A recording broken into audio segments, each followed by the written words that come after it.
Welcome to this QCTV sports presentation from the Aldridge Ice Arena in Maplewood. I am Joe Rulin, joined by Pete Anderson for this 5AA championship sectional game. Maple Grove taking on the Anoka Tornadoes. And Pete, what a great game we have in front of us. Both teams knock off their prior upper seeds and just playing great hockey at a great time.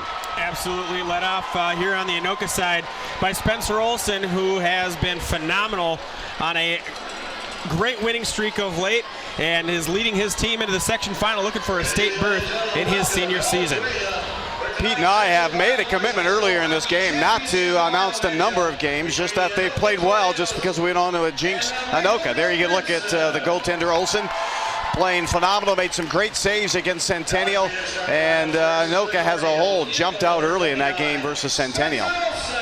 Yeah, and we'll take a look at the matchup here quick, and we'll talk about that Centennial Champlin game that Anoka's played so far in the section. Goals-wise, both of them have scored a lot of goals. Both teams, 12 goals for Maple Grove, 10 for Anoka. Save percentage goes in favor of Spencer Olson, the Anoka Tornadoes. Power play percentage, very high for the Anoka Tornadoes. It's going to be a key to the game for the Maple Grove Crimson to stay disciplined and stay out of the penalty box. Anoka very, very good on that power play. Had a chance to see them against Champlin Park. And then, of course, in the game against Centennial, they scored 3 critical goals in a major to start that second period, which really was one of the daggers of the game. So there you got a chance to look at the starting lineups for Anoka coming at you from, again, here it's the Aldridge Ice Arena. And meanwhile, as we get a look at one of the players that are doing extremely well would be Giddings. Giddings coming on, and he's coming off an injury. Here's some clips. Yeah, Jack Giddings has been outstanding here, coming off that injury, and he's got 3 goals, 1 assist for 4 points here in the section tournament thus far. That first game being a shutout over Champlin Park, and then the upset against Centennial last week. That was a big game. Obviously, on the other side, you saw Maple Grove. They upset Blaine, and for anybody that was watching Northwest Suburban Conference this year, it was all the talk was about Blaine, or it was about Centennial. How good is Blaine? How good is Centennial? Blaine's got 2 top forwards going to D1 schools. Centennial's got D1 commits. Nobody thought this was going to be the matchup, but here we are, Anoka versus Maple Grove. Yeah, that in fact, and they've got that Maple Grove, a very star-struck freshman that we're going to talk more about here. But first, we had a chance to speak to the head coach of the Anoka Tornadoes, Todd Manthe. We're with head coach Todd Manthe of the Anoka Tornadoes in his 17th year. And coach, sectional finals, 3 games in, it probably already seems like 10, 15 games when it comes to the pressure of sectionals. Yeah, it kind of is what you make of it. You know, we told the kids before the sections just to have fun. It's a great experience. It's the best time of your young lives. But just go out and enjoy it. But kids have been playing well, and hopefully got one more game to go, and then hopefully they play well. It's going to be a good game. I know Maple Grove's a good team. They come at you in waves. They got good skill. So we're going to have to battle. You had a great start to that second period, a great start to the game against Centennial, went up 2-0. But it looked like the dagger in the game was that major. And your team wasn't passive, they were aggressive, scored 3 goals, and really kind of put it to Centennial at that point. Right, they got a 5-minute major. We got 3 goals in that power play. Our power play that game was really clicking. Hopefully if we get some opportunities tonight, it'll be the same. But they've been moving the puck, getting some good looks at the net, and we've got some guys in front of the net that are doing a yeoman's work in front battling. It's interesting to look at the year statistics, and you have Johnson, who led the team in points and goals scored. Meanwhile, here, when it comes time for sectionals, you've got Newman, who's getting into his zone. He's got 3 goals. You got Giddings. He's got 3 goals. And you have Olson, and you have the others in terms of the players really setting up for those goals, a lot of assists. So change of roles, but good momentum going. Right. I mean, other kids are stepping up. Johnson's still moving the puck and, distributing, but other kids are stepping up, and Giddings is finally healthy, scoring some goals for us. And I can't say enough about the way that Spencer's been playing in nets. He's been our kind of our rock, It's the goaltending that big time comes sectionals and playoffs, and Spencer did make a great save against Centennial last week. He's kind of been that trigger in minimizing those rebounds. Right, he's just very solid. The kids play so well; they have so much confidence in front of him. You know, he's a cool customer in the net. Doesn't get rattled. You know, he's a kid we can you know, count on to play well in every big game or any game we play. He's going to play well. Coach, 17 years of experience in playoff hockey. Does it come any easier here, one game before the state? Just calming and getting the kids keyed in here before the game? No, it doesn't. You're, as a coach, you can't step on the ice, nor would I want to step on the ice anymore. But it doesn't get any easier from the coaching standpoint. But you just try to impress upon the kids that the do or die situation. Just go out and have fun, and don't leave no regrets. Leave nothing in the locker room. Hey, best periods ahead of you. Game underway and quickly underway as he heard from head coach Manthe and his approach after 17 years. Maple Grove, hard check put on Janicki, the freshman who had 3 goals in his last time out and 2 assists versus Blaine. Hard physical play, pushing him outside is kind of the philosophy for Manthe and the Tornadoes. Yeah, great hit there by Andy Sutter. Really setting the tone here for Anoka and Todd Manthe's squad. Really going after that top scorer of Trevor Janicki on the Maple Grove bench. Looking at the Tornadoes before the game, and Coach Manthe trying to stay poised and calm before the game, but you could tell these Tornadoes were looking forward to hitting the ice and getting at it. Enough waiting around. Face-off comes in the Maple Grove zone. Sent deep by Anoka. Here's a dangerous line right here. They've put together some major goals in the last couple of games here in the sectionals. They held in here at the near point. Hard point now, it's backhanded out to neutral ice. Circling back and sending it back in. Again is Grayler. Chisels it that way, Maple Grove back into the Anoka zone. They'll try to work their way out. Backhand and now forced out by Anoka back at the blue line, Maple Grove in. They'll try to work free of the puck behind. They have it, looking to center. There's a centering shot, that's redirected back out by Anoka. Inside the blue line, shot top of the circle, wrister, save made by Olsen, deflection picked up by Anoka.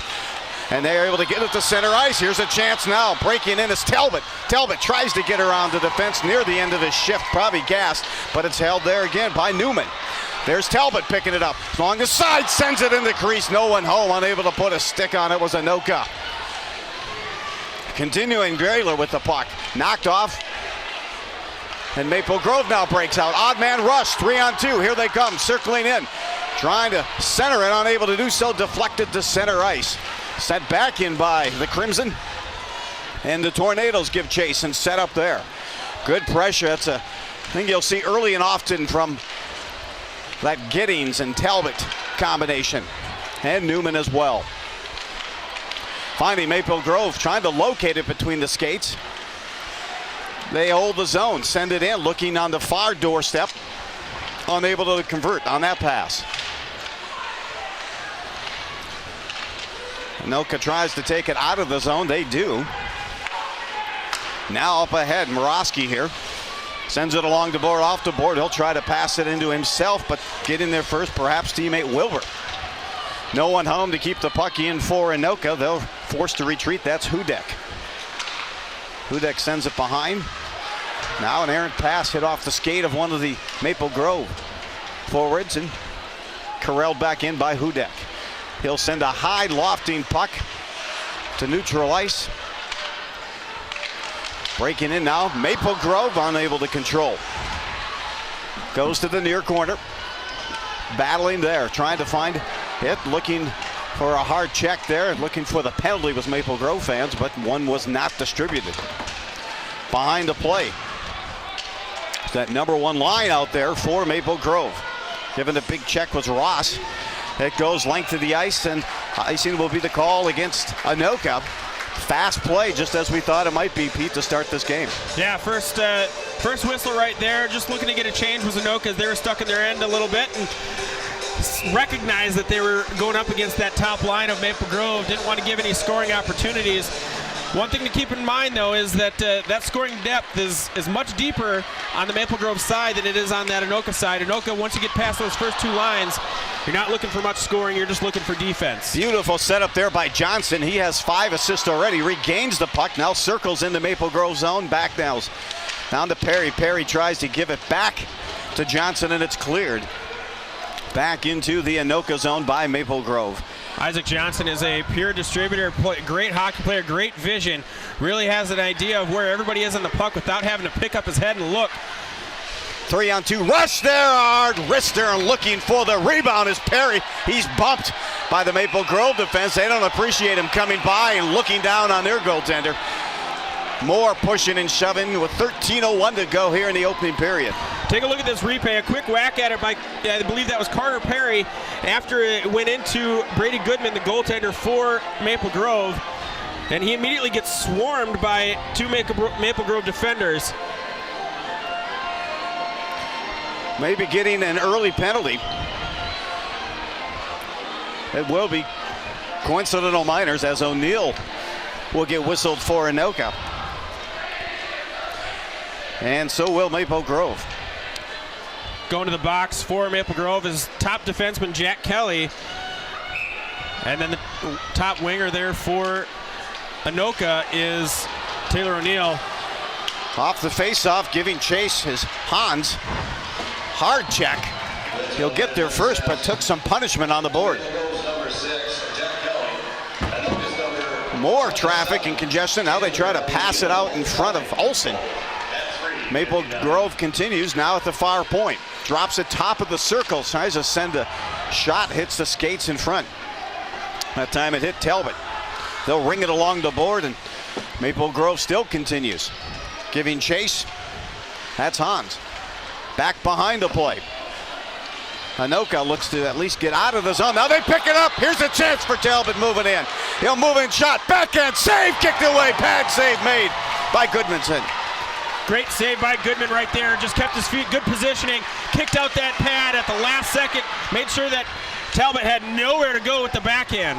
Janicki sends it in now for Maple Grove. We'll talk about him at next break. Some extracurricular elbowing and no call there. Anoka. Center ice, and now Maple Grove back in. Anoka has that ability, especially with Talbot. Manages to break things in quickly. And he can create an odd man rush. Morawski now giving chase for Anoka. He'll get there, still working. Now centers it, no one home to pick it up, but there was Janicki for Maple Grove. Backhands it out up ahead. Cross rink pass now, set ahead. That's to Nygaard. Now out in front, Nygaard back the other side, picks up the loose puck. Drops it, traffic in front of the doorstep, trying to chip at that one was Camarada. Shot from the far point again, no one. That gets all the way through, hits no traffic, and it leaks out just beyond the blue line. Maple Grove sends it in, and they'll do a quick change as well. Anoka up ahead, chips at it. They'll be icing with 10:51 to go. Face-off will come all the way back into the Tornado zone. Joe, you mentioned Trevor Janicki. He's a freshman here for Maple Grove.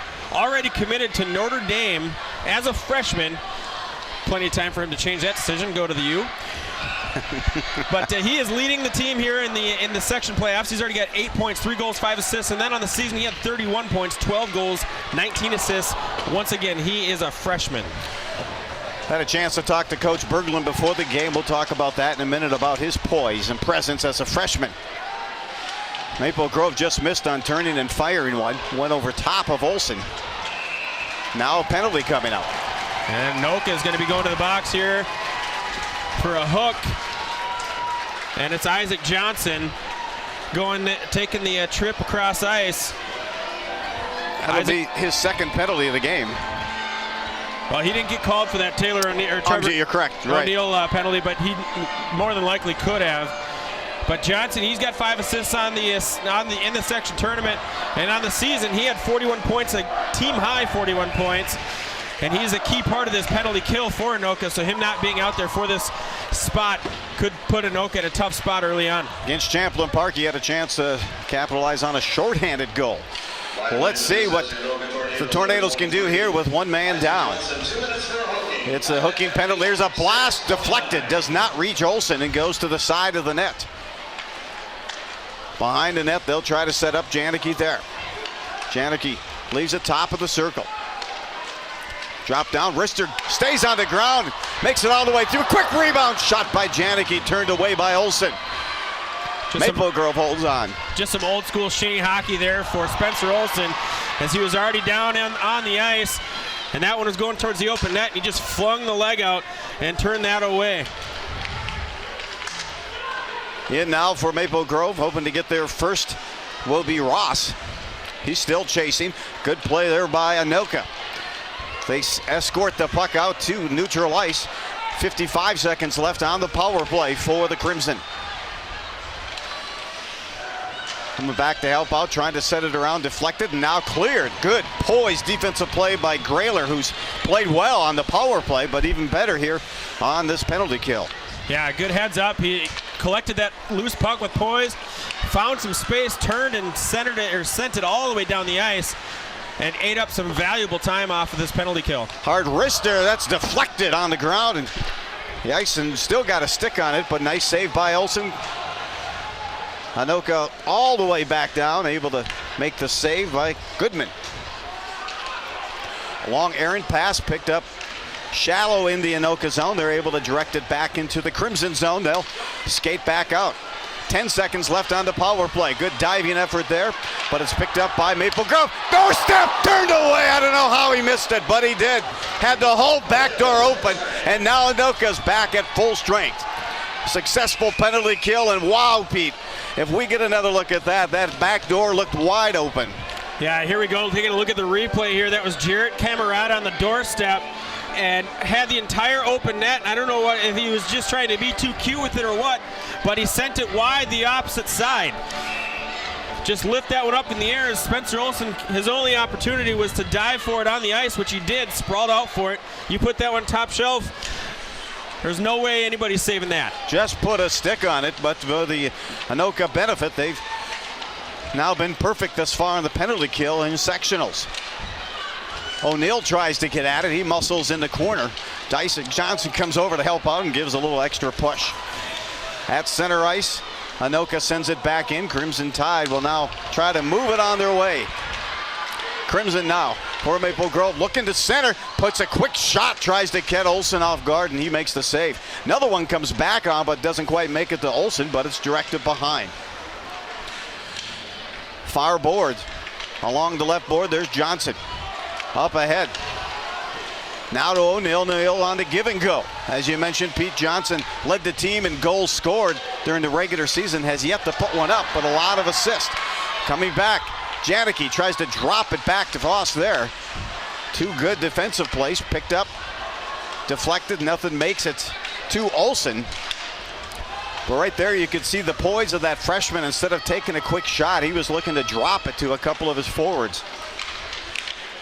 Deflected, picked up. Newman tries to go down. Looked like some stick work there to bring him down, but no call. Newman breaks in. He's hot with 3 goals as of late as well, and a whistle rather, and a stop of play with 7:05 to go. First period, no score. So far, the scoring opportunities go in favor of Anoka. They've had a couple of really good opportunities right at the net, but on the Maple Grove side, they've had some opportunities that have been point blank.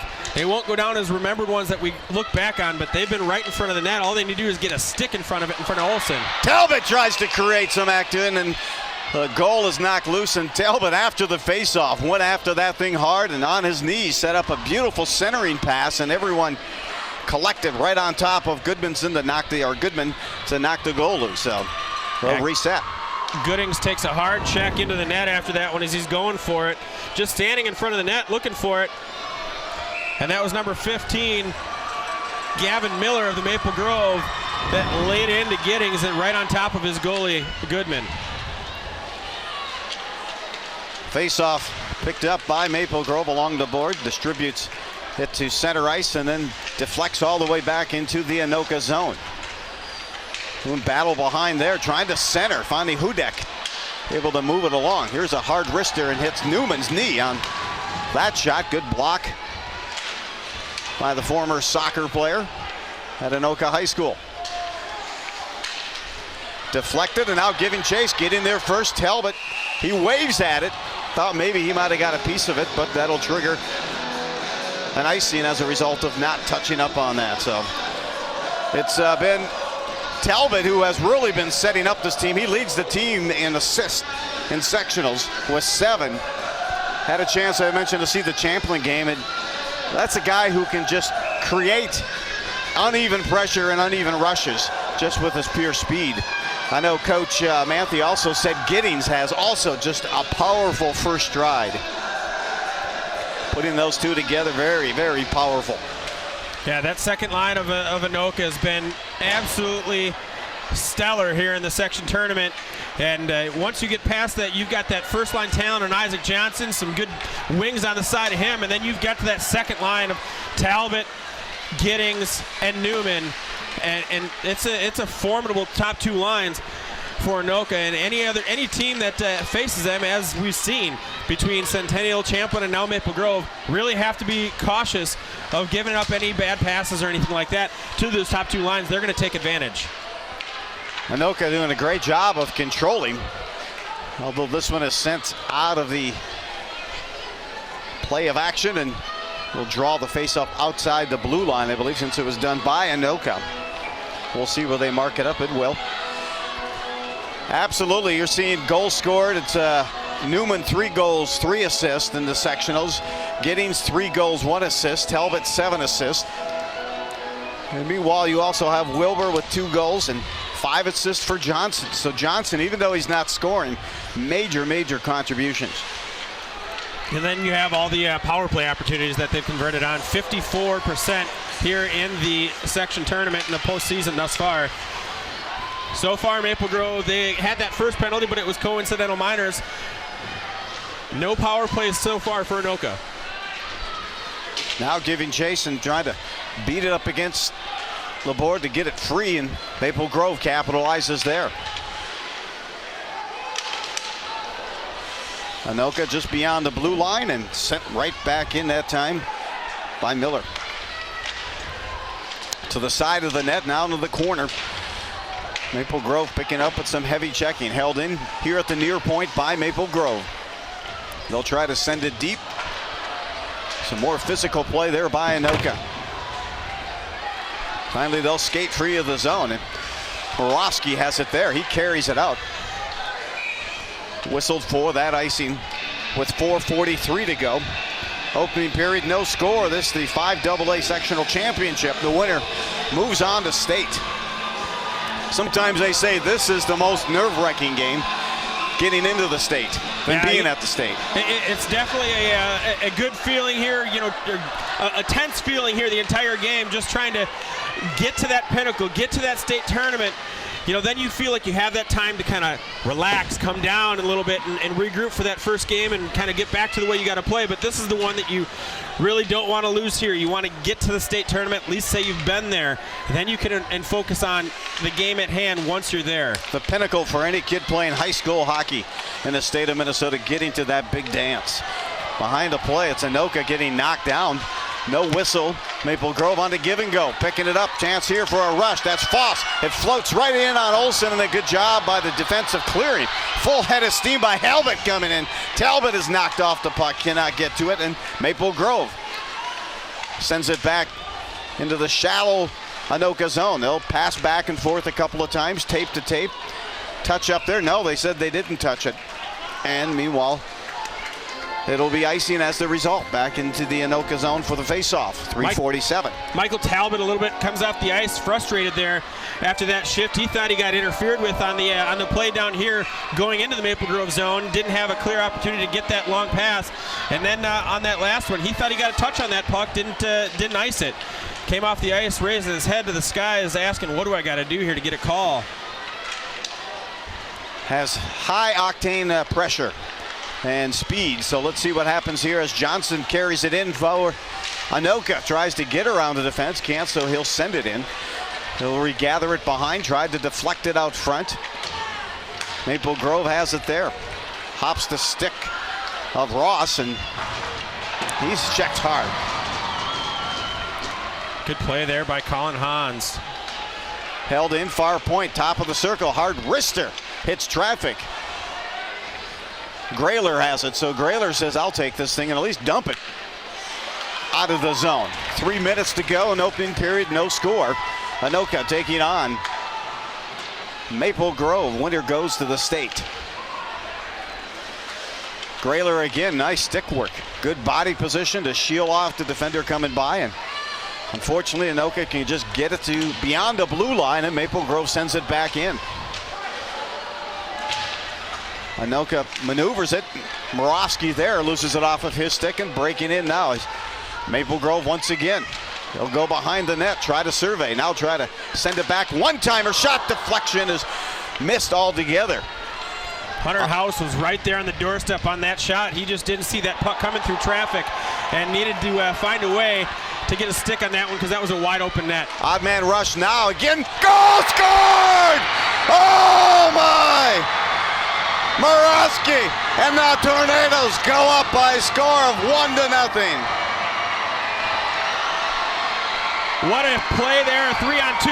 Didn't look like Morawski really had any room to make that shot, and somehow gets it onto his stick and past Brady Goodman for the first goal of the game. Anoka keeps up their hot streak here in the first period. They've outscored their opponents in the first period 5 goals to none in this section tournament. Beautiful for Morawski. A goal for him and another assist by Johnson.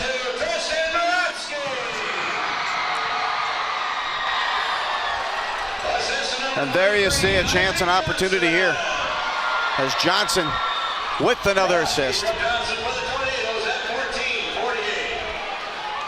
Big time goal there for Anoka. There was a little bit of back and forth pressure, and you kind of felt like whoever's going to get that first goal is going to be able to get back into their system, into their groove first and play their game. So far it's been Anoka, and getting that first goal is huge for them. On the doorstep, turn it around, goal again! Giddings puts this one away, his 4th of the sectionals, and he puts it away top shelf, baby, with the peanut butter. You know, this Anoka team has some magic to them, and you can definitely just feel it. They get one, and they just smell, they're like sharks, they smell blood in the water, and I mean, we've seen it now 2 straight games, 3 straight games.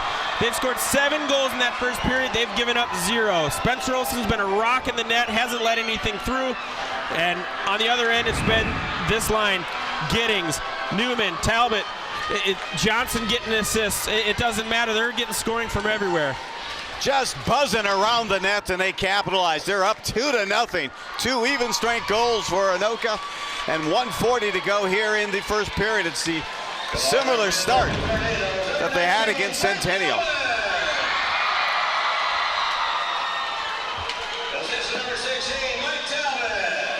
On behind the net. It looks like they'll give the goal to Newman on that. So Newman giving the goal. Moving in now is Maple Grove. Back in. Goal between it. Spencer Olsen let that 5-hole go. And it was Sam Ross almost going coast to coast, and wow. 3 goals in less than 2 minutes. Anoka looking to get a 2-0 lead into the first intermission, but it was Sam Ross who counters. Absolutely a crucial goal for Maple Grove, getting that quick strike, beating Spencer Olsen, kind of finding that chink in the armor and making something happen here, and it's still a hockey game here, and we're not going to have Anoka run away with anything quite yet. Bring it in again. Off the face-off, they continue to pepper. Big Crimson. Breaking it in again, Maple Grove looks to pick up the loose puck, and now it's steered away and circled back by Anoka.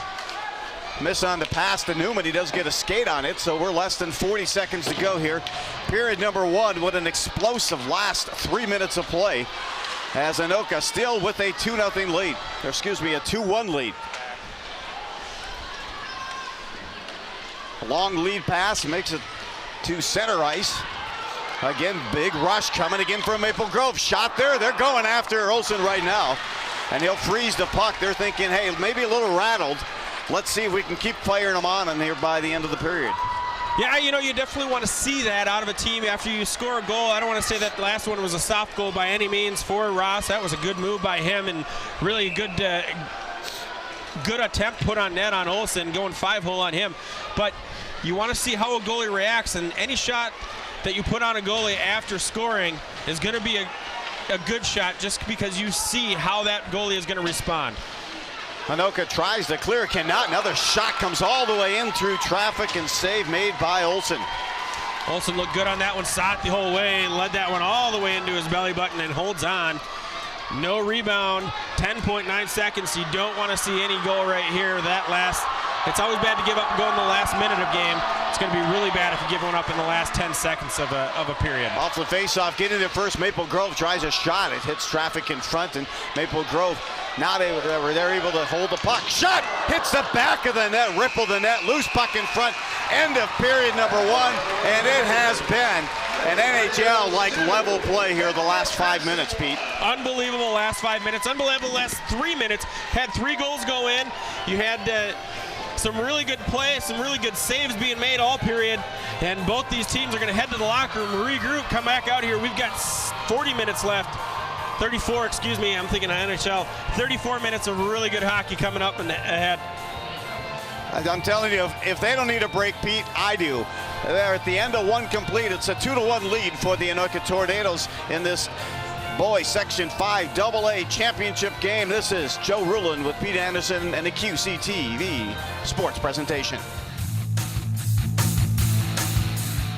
QCTV is your local leader for high school sports. Tune in to watch your team compete from the start of the season to sections and beyond.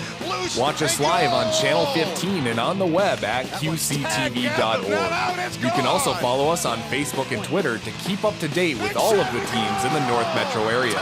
See it all here on QCTV. Cedarburg puts it with the peanut butter in the top shelf. Hello, I'm James Stewart, Sheriff of Anoka County, and I'd like to invite you to watch The Sheriff Show on QCTV. On the show, we feature various divisions within our office, including Patrol, K-9, SWAT, community events, the dive teams, and much more. So tune into The Sheriff Show on your local Channel 15 and 16 and keep up to date on what's happening at the Anoka County Sheriff's Office. Hello and welcome to In the Game. I'm your host, Chris Carpenter. In the Game is a show that we do here at QCTV that focuses on the high school and amateur sports that we have going on in and around our 4 cities of Andover, Anoka, Champlin, and Ramsey. It's high school hockey season here in Minnesota, and here on In the Game, we are going to cover our boys' high school hockey teams. By Nate Chamberlain. Now in front of shot to goal. And here come the Rebels back the other way. Perfect pass, shot off the crossbar and in. Oh, that went off the post. The shot hits traffic, rebound, goal! Oh, tic-tac-toe, tape to tape and put it away. The Huskies have... Swatcham comes up, he goes wide to the right, now comes back to the center. Deacon gets it, goal! The Anoka boys hockey team plays in a very tough conference and is battling to hold its own this season. Here's more on the Anoka Tornadoes boys hockey team.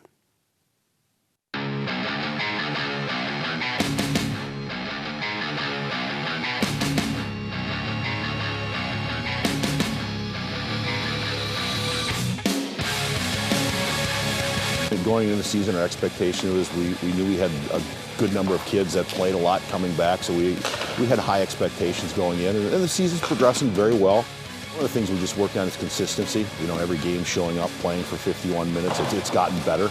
You know, as far as the work habits, the work efforts, doing little things, you know, that we'll continue to work on. It's been good.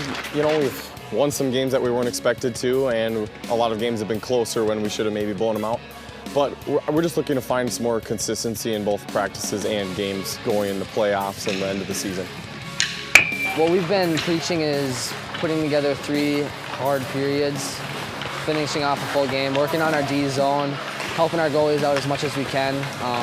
Offensively, we're set. We've been scoring on average 4 goals a game. Just competing for all 3 periods, every single minute. Working hard. We pride ourselves in working hard mainly, and just, I don't know, trying to get the puck in deep and just run our systems. Well, I hope to at least make it to the section final because that's 1 game further than we made it last year. It'd be awesome to make it to state, but hopefully just get some good wins coming up here and have fun doing it. We knew that we had a lot of talent in the locker room. We made some goals. We wanted to make it to the section finals and win that thing and go to the state tournament, be relevant again.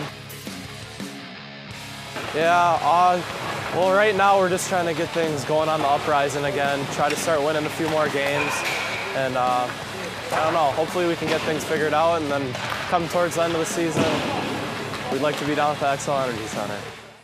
The Andover Huskies have struggled some this year, but it's always important to note that what really matters is how you're playing at the end of the year. Here's a look at the Andover Huskies boys hockey team.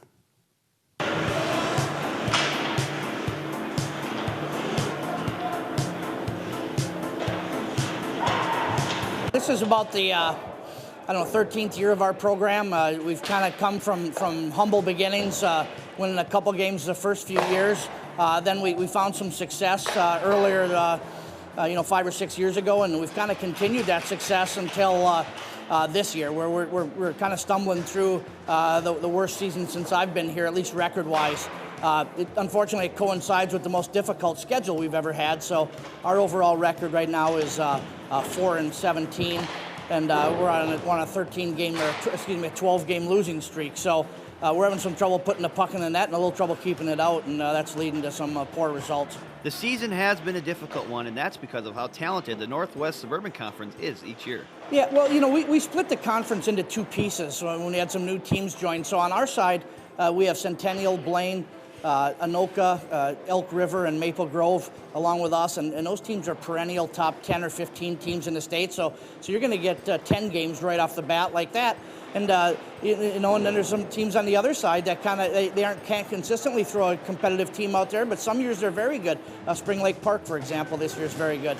Armstrong, Osseo, Totino Grace has a very good program. So you're going to get a battle every night, and that's kind of what you want out of your team. If you're in the trenches fighting every night, you have a chance, and with a chance to win, you have some success in the playoffs. As the season winds down, Coach Manny's message to the team is still a positive one. We kind of preach a message shift by shift. Every shift's like a new game to us, and don't worry about the last one, and don't look ahead to the next one. Just concentrate on doing your job while you're out on the ice, and if we put enough of those together, then we're going to have success. But we've seen every team that's except for probably the 9th seed in Cambridge Isani and Duluth Marshall, I guess. But we've seen Duluth East. We were competitive with them. We've seen Elk River twice. We've seen Grand Rapids. So we know what we're getting ourselves into, and there's some comfort in that too. Well, that's it for this edition of In the Game. If you want more In the Game or want more information regarding our sports schedules, or if you want to check out any of our sports or government programming, go to our website, www.qctv.org. Well, that's it. Thanks for watching. I'm Chris Carpenter, and we'll see you next time in the game.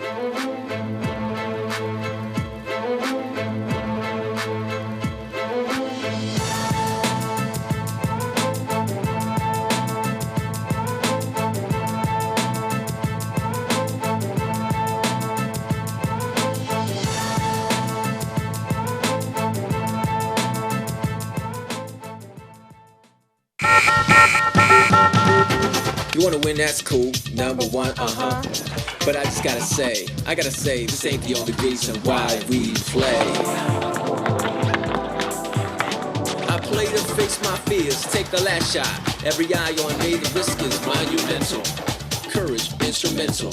I play for fun, hang with my friends. Together we're strong, this is my crew, I get to belong. How about you? I play to fail. Surprise, get wise. You gotta make those mistakes, do what it takes. You'll find confidence. What a difference it makes. We're connected, it's bigger than you, bigger than me. We are a team. That's right. Every shot, every practice, every game, every chance, every moment is the same. Can you see where we're going? Can you see how we're growing? Can you see our potential? This is This is why we play.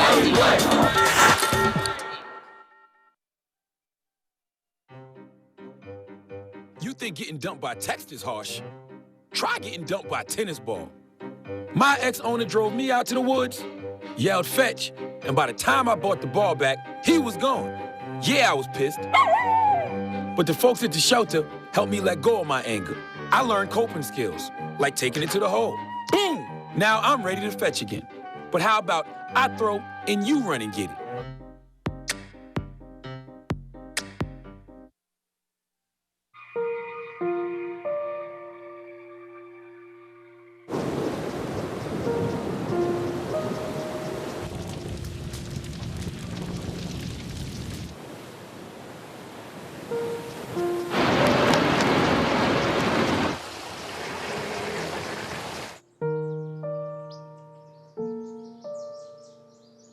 Don't wait. Communicate. Make your emergency plan today. I'm one unlucky guy. The chance of being involved in a robbery is 1 in 757. The chances of being struck by lightning. 1 in 750,000. Please fasten your seatbelts for unexpected turbulence. The chances of being a victim in an airline crash? 1 in 29 million. Hey, could I get some peanuts? The chances of being involved in a car crash are far greater than lightning strikes and plane crashes. And if you are texting while driving, your risk of crash increases 23 times. Now, I may be an unlucky guy, but I don't have to be part of that statistic, and neither do you. Drive responsibly.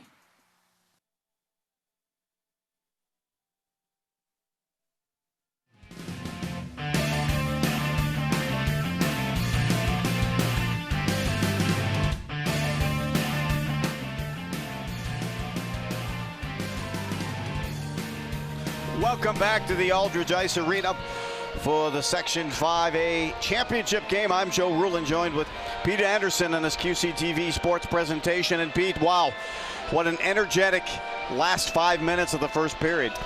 Yeah, you got it, Joe. We kind of had a little bit of an up and down first 14 and a half minutes. Both teams had opportunities. But then we hit that 14:48 mark. Tristan Moravsky scores off the pass from Isaac Johnson, puts the first one past, and then only 19 seconds later, Anoka strikes again. Blake Newman from Talbot and Giddings puts one past Brady Gooden, and they go up 2-0, and you kind of feel like the way things have been going for Anoka here in this section tournament, here we go again. They're gonna win big. But it wasn't more than it was 47 seconds later. Maple Grove answers, makes this a 1-goal game, and you get that 2-goal lead going into the locker room versus that 1-goal lead going in the locker room, and you really feel that a difference in the perspective from both teams and where they're at in this game, and really making sure that this is a tight game. Here it was. There's a goal. Boy, he pulled the trigger quicker than a hiccup on that goal. Wow, was that quick. And then here's the second goal, pumped in by Newman. It looked like at first it was Giddings getting there, but it was Newman turning around and firing, and then finally cutting that lead in half was Ross. As you mentioned, between the 5-hole, getting right through on that. Olsen has done a great job, but he'd probably like to have that one back. Yeah, you know, as a scorer, you always want to try and get the goalie moving. You don't want to have him feel comfortable and get into his position, really feel like he's got a good feel of where he's at in front of the net. You get the goalie moving, especially side to side, and you're going to find the openings, you're going to find the holes, you're going to find that 5-hole, you're going to be able to go top shelf, because the goalie can't cover everything while he's moving. And that's exactly what happened there to Spencer Olsen. Great pass by Janicki, and a great move to finish it off by Sam Ross. Janicki was given an assist on the goal by Ross, and for Janicki, that would be his, I want to say his, he had 3 goals and 2 assists in the last game, and his was that 4th assist here in the sectional. Total, he's got 5, now 6 there in the tournament, and on the season, that's his 25th overall assist on the season, and he's quite a player for such a young young kid playing here at top level here in the state. He's getting ready to go to trying to go to his first state tournament, and you think, you're like, gosh, if he's a freshman, he's leading this team this well. You know, Maple Grove always has a good program. You've got the opportunity for somebody to lead their team to multiple state title runs. And a quick look at just how they got here. It was the big win for Maple Grove over the Spring Lake Park team, which was very successful this year. 6-1 commanding win. Then they knocked off the #1 seed Blaine 6-3. Meanwhile, for Anoka, a 4-0 win over Champlain Park. And then a big upset 6-2, a win over Centennial. And that's put them both into the championship. The #4 Maple Grove seed taking on the #3 Anoka seed. And Maple Grove wins the faceoff here to start the second period. Anoka with the 1-goal lead. And let's see who can come out first and take advantage of the chemistry here. And there's Ross with a quick shot deflected by the stick of Anoka, unable to clear. Hops the stick there of an Anoka player. And finally, it's picked up by Johnson. Isaac Johnson with an assist on the first goal. Skates in, still with control, picks it up there. Good stick work. Now he's double teamed, and they pickpocket it off his stick and skate it out. That's Janicki. Janicki checked hard on the board after he releases it and picked back up by the Tornadoes. O'Neill has it. Sends it up high, glove shot, and save is made by Goodman. He'll drop it off and deposit it on the stick of one of his Maple Grove teammates. That's deflected, length of the ice, save made by Olsen. And now it's Newman. Newman with the last goal. Nice behind the back pass to himself by Talbot. And then he's checked.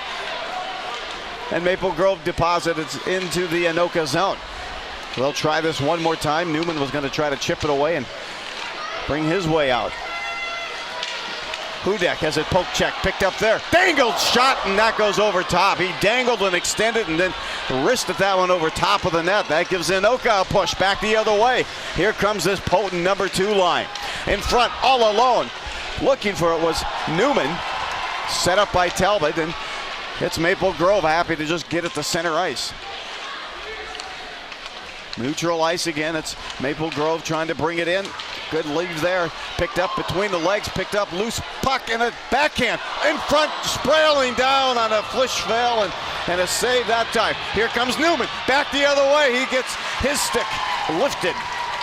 Talbot comes over to help out. Newman with another heavy check. Pinching in on the far side. Anoka once again. Good pressure by this group. Again, they continue to deflect it deep into the Maple Grove zone. Nothing coming easy coming out of that zone for the Crimson. They lift the center ice and pick it up and send it back in. That is Maple Grove. Not deep enough. It allows Anoka to carry it out. Now Stading looking to center, and no one can get a stick on it as it was tied up by coming through the high crease. Back comes Maple Grove looking to juice it. Top of the circle, poke checked away. Good defensive stop there. Great physical play. And Pete, you're seeing some good hockey up and down the ice. Yeah, definitely. Maple Grove being a little bit more physical here early on. Great stop by there, right by Spencer Olsen. Point blank shot by Gavin Miller, who had a rough, tough physical shift, and he finishes it off with a point blank shot attempt that gets saved, and then some extracurriculars after the fact. You can see Hans trying to wrap him up, maybe frustrate him a bit. There it was. Good job by the defense. And Hans right there just kind of getting that glove in the face and trying to stir up maybe a quick 2-minute penalty by Maple Grove. Unable to do so. 14 minutes left to go, second period. It's a 2-1 lead for the Anoka Tornadoes. Giving chase was Perry. Off foul in front. Oh, backhand turned away. Good stick handling, good save by Goodman. As Johnson was left all alone, he'll backhand it to the blue line. Held in by Sutter. Unable to hold it in anymore. Odd man rush. 2-on-1 break. Here comes Janicki from Maple Grove. Drop pass, shot, save, turned away by Olsen. Beautiful save. He stacked the pads and stone cold stopped Maple Grove. Somehow that pass got under the sweeping takeout trying by Sutterer as he went down to the ice to try and prevent that long cross-ice pass. Just put over his stick, and somehow Spencer Olson gets part of his glove, part of his body in front of that attempt. Should have been a tying goal, but Olson, too tough here tonight. Wow, the phenomenal saves by Olson. Turned away and no rebound. Shot right there, deflected out of play, and face-off again coming just in front of Olson, the senior netminder. That's going to be a save that, as you said, Spencer Olson being a senior, that's going to be a save that he's going to remember for a long time as we approach the point in the season where every game could potentially be his last. That's an outstanding save by that young man. We'll mark that as a tipping point. Maybe a need to know by Joe with 13:40 to go in the second period. That breakaway save by Olson. We'll see how it comes to play in the remainder of the game. Backhand there held by Anoka. Action on the near board. That's Grayler trying to continue to stir it up and get that puck free. Finally he does. Great work. A quick tic-tac-toe, and it was a tic-tac-no execution on that one by Talbot. Back to Giddings. Yeah, Giddings just wasn't really ready for it. He had wide open space. It was a great vision by Talbot to put the puck in that area. Loose puck in front, just slithers by the side of the goal. They put it back out in front, and Olson says, get it out of here. Controlled again by Maple Grove. Get in there will be Grayler. Oh, a hard check there on an elbow. He balances and gets back out. Talbot leads him out. Giddings tries to jump over and help out, but Maple Grove takes control of the puck. And Maple Grove skates in, heading down, penalty coming up on Anoka. Shot, goal, ties it up. It's almost like Anoka had given up on that penalty while they were protesting. They put it away, and they beat Olson low to tie this thing up 2-1. Yeah, the goal coming off the stick of Jack Kelly, who just let that, he had plenty of space and time and just basically scoped it up and sniped one right past Spencer Olson. But yeah, you can see right there, Colin Hans, he was gonna get called for either a hook or slash of something, some sort, trip maybe. And he gives up. He stops skating and puts his head up. He's already complaining about the call when the play's still going on.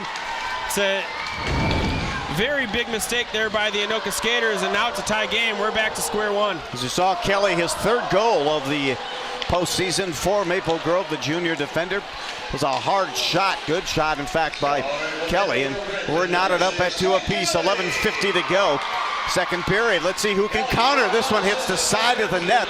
Juice puck in front and put in by Maple Grove. Olson could not get from one side of the net quick enough to the other. And they were left forwards in front, completely open. Maple Grove goes up 3-2.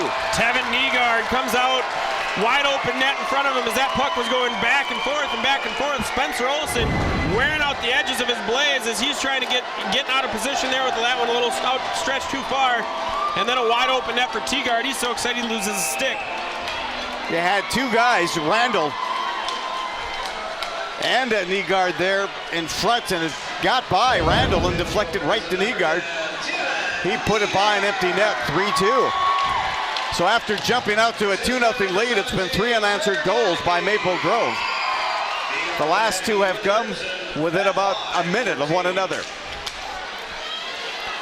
Here comes Anoka trying to circle and answer back. The speed right here, centering there through the crease. No one home for Anoka. Good setup by Talbot. Now Anoka back will try it again, deflects and giving chase is Giddings. He can't get there, Maple Grove does. Errant pass put right on the stick of Talbot. He's going to move in, tries to get around the defense. Good stick work, but it's still controlled by Anoka. Now they'll lose it to Maple Grove. They try to clear, they do, just gets beyond the blue line and sent on net. Long lead pass on the far wing. Dropping it there, looking to take another shot. They're looking to pepper off Olson early and often.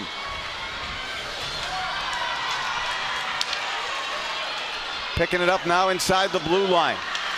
Looking to hit some, there we go, centering pass, and Moravsky can't quite put it away. Good setup And now Maple Grove comes back the other way. Full head of steam coming in. Hard wrister hits the side and behind the net. Maple Grove right now delivering a good tempo of play, controlling play with that speed.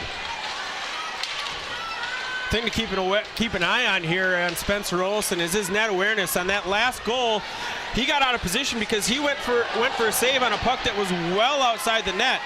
And then on that last shot that was coming in, he did the same exact thing. He's not really quite sure where that right post is when he's going for shots to his right. Right now they just take an icing and just trying to clear it. Just trying to take a deep breath there. You get a look at Goodman. Brady Goodman, the netminder for Maple Grove, a senior. And we talked about the fact that it has been 3 unanswered goals here for Maple Grove. That's not to say that Anoka hasn't had chances. Isaac Johnson had a great opportunity in front of the net, just maybe tried to do a little bit too much with the stick instead of just putting it on net, finding a gap. And then Giddings just not being able to get the puck on his stick with space off of the great feed by Talbot. Behind the play, it's Johnson trying to usher the puck out of the zone. Finally, on a pass, he gets it out. Ahead here to O'Neill. O'Neill, top of the circle, wristed, easy save. Tried to put it between the legs of the defense. It's gloved in the stop there with 9:29 to go. Finally a face-off back into the Maple Grove zone. Good feed there by Johnson, finding the streaking O'Neill. O'Neill recognizes he's not going to beat Jack Kelly and get to the net, and he takes the shot. Easy save there for Goodman. It is packed here at Aldridge Arena in Maplewood. You can see the Anoka fans right across, and it is packed, and penalty is coming up. Penalty coming up on Maple Grove, and the Tornadoes get a chance to work their also dangerous power play. Yeah, that's going on Trevor Janicki. Just a silly penalty really to take there at the half wall. Didn't really need to take it. He had good position. Just move your feet a little bit and don't pull the guy down with your stick. Instead, the powerful Anoka power play steps on the ice. Grayler has to tie it. This up. You bet. Grayler there. The Talbot has it again. Talbot tape to tape now to Johnson. Johnson sends a wrister. He misses everything. They'll try to beat it to hold it in. They do. Sends it to the opposite end. And picked up now Talbot. Now down low. Half board. There's Johnson back to Talbot just inside the blue line. Pass to pass. Johnson drops it back to Talbot. To the far side to Grayler. Shot there. Tried to get him in the back door. Nice feed, but Johnson couldn't get a good stick action on it. Backhanded and lifted out of the Anoka zone with still 1:15. Olsen comes all the way up. Nice outlet pass off the board. Brings back the Tornadoes. There's a shot saved and a rebound jumped on top. That was O'Neill on a nice deflection, but it was Goodman in the right position. One heck of a feed there by Anoka. I believe that was Johnson giving that back to O'Neill, streaking in. And wide open look, and Goodman didn't see that cleanly, even though it was going right for the glove. Just a couple of inches one way or the other, and O'Neill's tied this one up. Grayler back behind. Grayler led this team in power play goals in the regular season. Long lead pass, odd man rush, shorthanded. Here comes Maple Grove. They miss on a passing back. That was by Ross, who couldn't connect, and it goes back into the Maple Grove zone with 45 seconds. They'll hold it, send it back out to neutral ice. And Anoka has the same 5 on there for this power play as they have. Held in by Grayler. Over to Talbot. Talbot holds it there. Cross rink, lifts. It still gets to him. Hard blast, shot, safe, rebound. Oh, misses the net. Hooked it. Johnson just missed on that one. There's Talbot trying to connect on a couple of quick tape-to-tape passes. Johnson has it there. Now he comes back, trying to lift it to a teammate. Here's a out by Talbot. Talbot tries to hold now. Here's an odd man rush. 2-on-1 once again coming for Maple Grove. Moving in is Ross. Shot, glove save, and a beauty. He was robbed. Beautiful glove save on a shorthanded attempt by Maple Grove. Ross thought he had the shorty. Spencer Olson with that glove, just too quick. He gets on it and saves this game from going down 1 to down 2 on the power play. That would have been a backbreaker here just past the midway point of the second period. That glove work was quicker than a hiccup. Nice move by Olsen. Unsuccessful on the power play was Anoka, and another whistle. Yeah, adrenaline starting to take over here, and sometimes that adrenaline forces some negative play. Yeah, it was just a silly play. Goes up top. Interference, the call on Josh Wente. He got too high on Tristan Moravsky, and just like that, you go from a penalty kill and you get a great opportunity on that shorthanded opportunity, and you go right back on the penalty kill. You don't want to give this Anoka team too many power play opportunities. 7 minutes, 10 seconds to go in the second period. They'll reload a fresh 2 minutes for Anoka on the man advantage. Again, you're right, Pete. It's rare they didn't score on a power play, but back-to-back is crazy. Let's see what they can do here and make some modifications as the linesman finally has his helmet all set. There it is, breakaway, another shorthanded opportunity, skating in. Here they come, Maple Grove backhand, hits the top of the pipe, no good, no good. Hits the crossbar, and back comes Anoka. Skating in, tries to split the defense as Johnson had a full head of steam, and Maple Grove sends it back. Pete, I thought that might have hit under the crossbar, but they said it hit the crossbar. Hit the crossbar, another deep sigh of relief there for Anoka fans, Anoka bench. I'm surprised that Manthe is going with the same power play unit that he went with just, basically full time that he went. These guys have been on the ice a lot over the last 3.5 minutes or so, and their legs are going to be tired, especially Talbot, who's played blue line. Moving in, looking for the one-timer. Talbot calls for it, gets it, unable to get it to the net. There's Grayler. Grayler still with it. Sends a hard wrister over top of the net. Whistles and misses everything. 55 seconds left on the power play as they break out another odd man rush. Talbot needs to get off the ice. His legs are gone. He needs to get a rest. Janicki had a chance there, but good defensive play.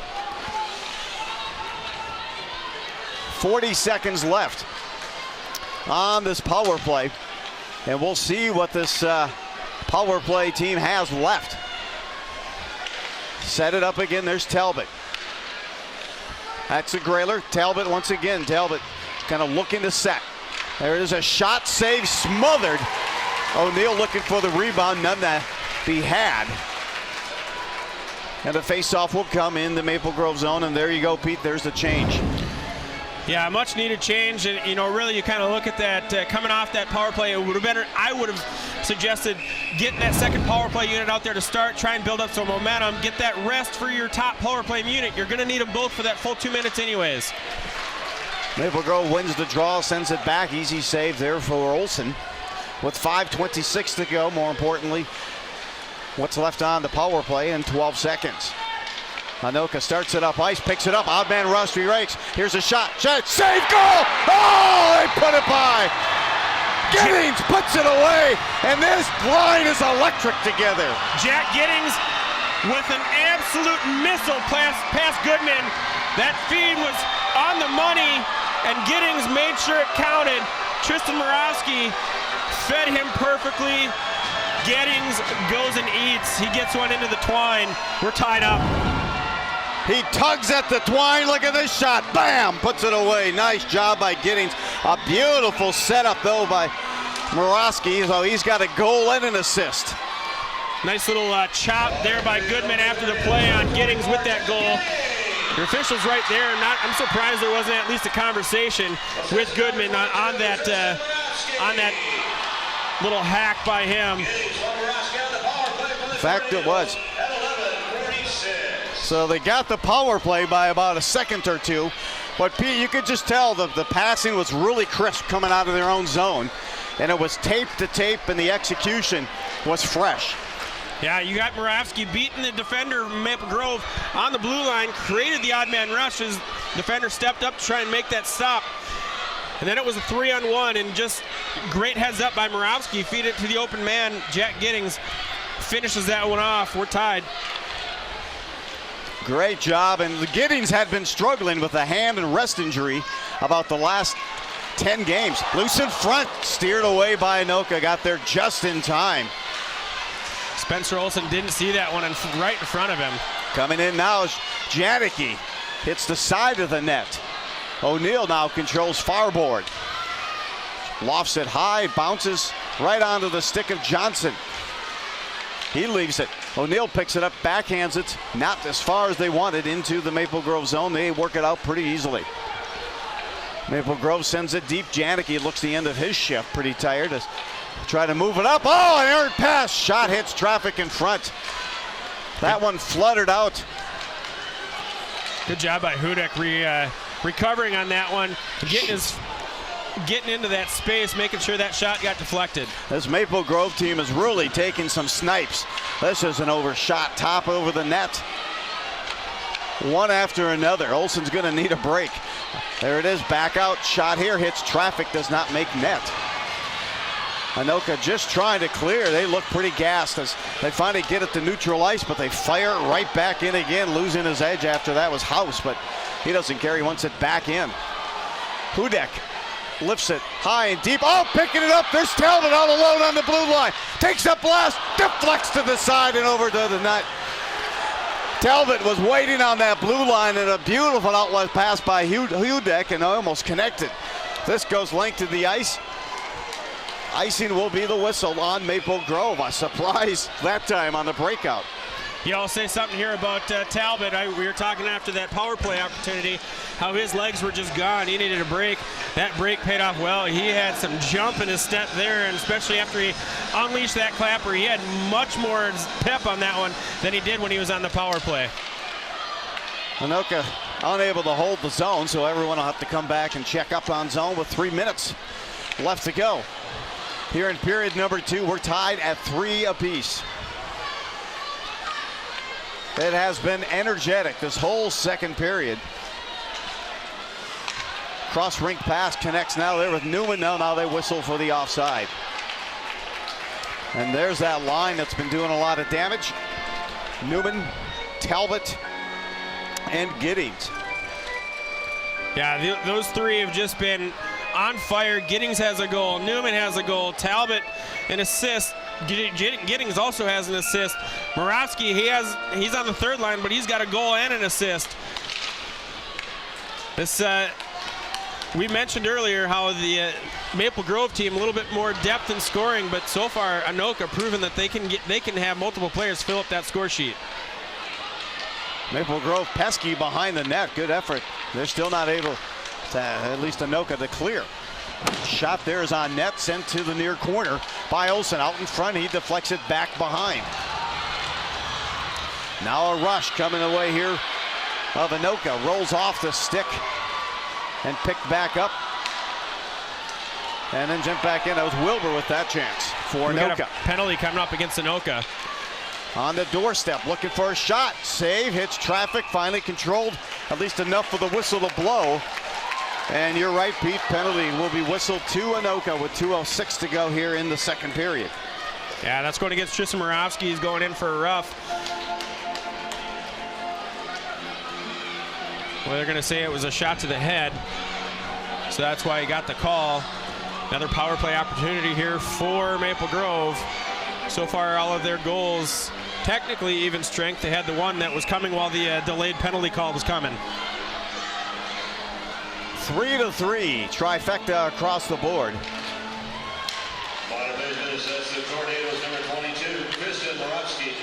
Maple Grove controls. They send a shot over top.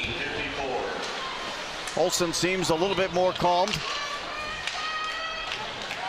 And let's see if Anoka can get control. Right now they're remaining in the box. There's a shot side, almost snuck through the 5-hole of Olsen, but nice play there. Anoka able to calmly clear the puck the length of the ice.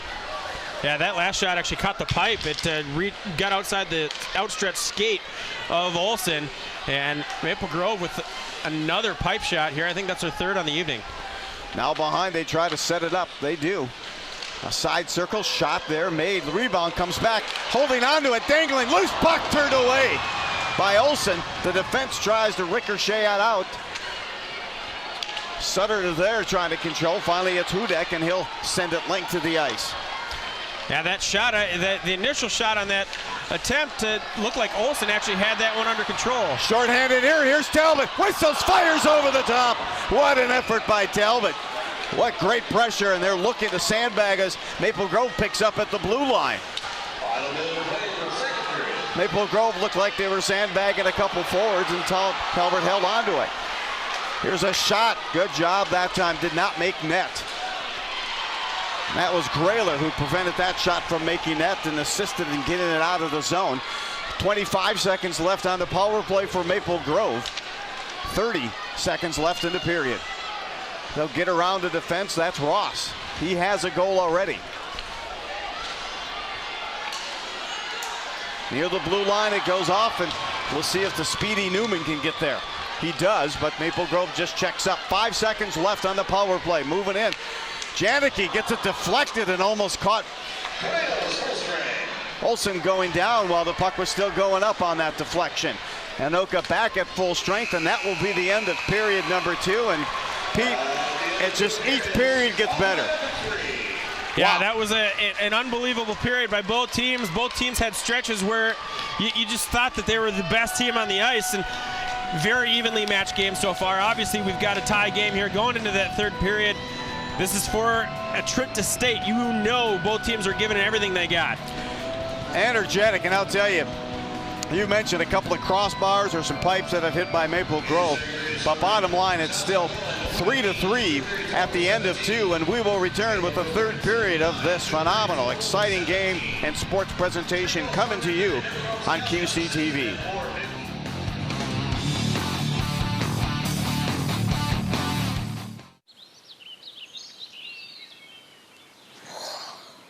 Oh, look, a redhead. Staring contest.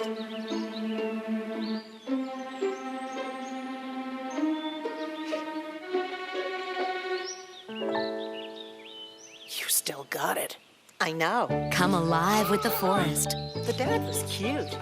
You were looking right at us. Visit discovertheforest.org to find a forest near you. Hello and welcome to In the Game. I'm your host, Chris Carpenter. In the Game is a show that we do here at QCTV that focuses on the high school and amateur sports that we have going in and around our 4 cities of Andover, Anoka, Champlin, and Ramsey.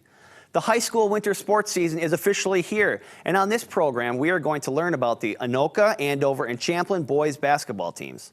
McKinley on the breakaway, moving in. Oh, he throws it down! Jacob Paul there now sends it cross court to Corbin Johnson. He'll launch a 3 and he'll hit. Straight up in there down at the bottom. Prouty takes one from 3 and he hits. No good. There's Sun with the rebound. He puts it in. As well. Here's Wright. The lob and the jam. Huskies trying to get back in it. Rotated. There's Rizak for 3 and he knocks it down. To me, there's nothing like that feeling you get when you step on the basketball court for the first time, and the energy and excitement is really something special. And that's no different for the Anoka boys high school basketball team. They're looking to rebound from a tough year last season, and I had a chance to talk with head coach Ryan Fromm about how the Tornadoes plan to do just that.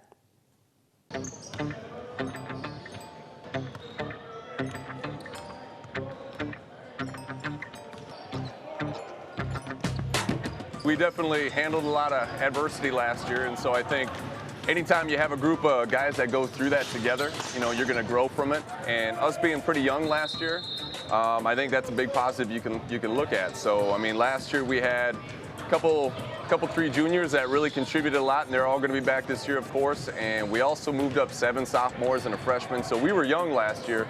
We're hoping that those guys learn some lessons, and I'm hoping we grow from it this year. One of the positive things about having a young team is that players are able to gain experience. Coach Fromm is excited about that. I'm excited. They're really good kids, high character kind of kids. We have Gunnar Ledeen. He's a smart basketball player and a really good shooter. Led our team in scoring last year. Was an all-conference player last year, and he'll be back. Jackson Sutton was a big for us last year. He started most of the time when he was healthy, and he's a big body. He's 6'8", and he put on some weight, and he's looking good. He's looking in shape. Had a good offseason. And Chase Thomas, he was our starting point guard last year. and he's quick, very good athlete, a baseball player, but such a good athlete that he's a really good basketball player too. I'm excited about those three and really the whole group, but those three are the ones that are coming back that really contributed a lot last year. The Tornadoes are coming off of a rough year, but the team has put in a lot of hard work in the offseason, and optimism is high. Oh, it's exciting. You know, right now everybody in the conference is 0-0, and everyone's probably thinking everything's figured out right now, and everything is going to be great. And we're optimistic, you know, just like everyone else. I'm in the gym with my guys, and I'm excited. I like the hard work they put in this offseason. I like the character of these guys. They're fun to be around. They're working hard. We got a lot done today. We were commenting today that I think we got more installed and put in here day one, and it's 2-a-days. You know, yesterday we went before and after school, but we got more done today than we did probably for the first week last year. So we're excited where it is right now. Every season has its highs and lows, but Coach Fromm knows that it's about working hard and playing your best by the end of the year. I just expect that we're going to get better every week. You know, I don't think about things in wins and losses. I know we have a section that I think we can compete in, and so if we're getting better every week, if we're playing our best basketball at the end of the year, then I'll be excited about that. If we can gel and get things figured out and really grow as a team and be playing great basketball in February, I mean, that'd be awesome. I mean, during the year, the conference, to be honest, it's tough. We played Champlin twice, and Armstrong, and Osseo, and Maple Grove, and we play some tough competition, but I think it's good to test yourself. So I'm excited about that opportunity, and hopefully we can just continue to build and continue to get better. The Andover boys basketball team had a solid year in 2014, finishing 7-5 in the tough Northwest Suburban Conference and 14-12 overall. The team is confident going into the 15-16 season, and they hope to build off of last year's successful season.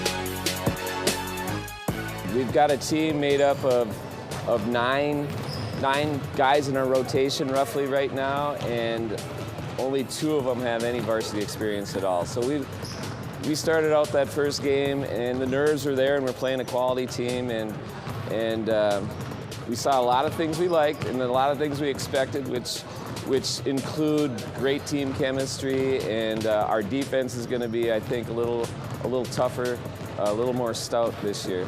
I feel like we're very aggressive on defense, and a lot of our practice is dedicated to defense and doing it well and hustling, and that's what we try to base our game off of, is our defense. Just locking up on defense for sure, and moving the ball on offense. Those are just 2 things that I really want to work on this year. Rebounding too, and yeah, it's team goals. We haven't had a lot of varsity experience, but a lot of our grades played together a lot since 4th grade. Like all traveling teams that we've really stayed together as a grade. Like not a lot of us got moved up freshman, sophomore, even junior year. And so I think the team chemistry that we have with each other is gonna be able to help us this year. All the guys off the bench, they're super close to starting, and any given night it can be different starting lineup. So I don't know, it's always a different guy every day, it seems like. It's cool. Definitely, because we can go a lot deeper in the rotation too. Like guys like that can step up, then we can have other seniors who also can go in there, and we have a really deep rotation too with that. Yeah, for sure, we want to obviously get to state, and that's our goal. And I'd actually like to go to state and win a game too. That'd be great. It was an amazing year in 2014 for the Champlin Park Rebels basketball team. They finished the season 26-0, the unquestioned top team in the state, and they were ranked #1 going into the state tournament. They got all the way to the championship game, but came up just short, losing in a heartbreaker to Apple Valley. But it's a new season, and the Rebels are ready to make another run in their quest to get back to the state tournament. Let's take a look at the 2015-16 Champlin Park Rebels basketball team.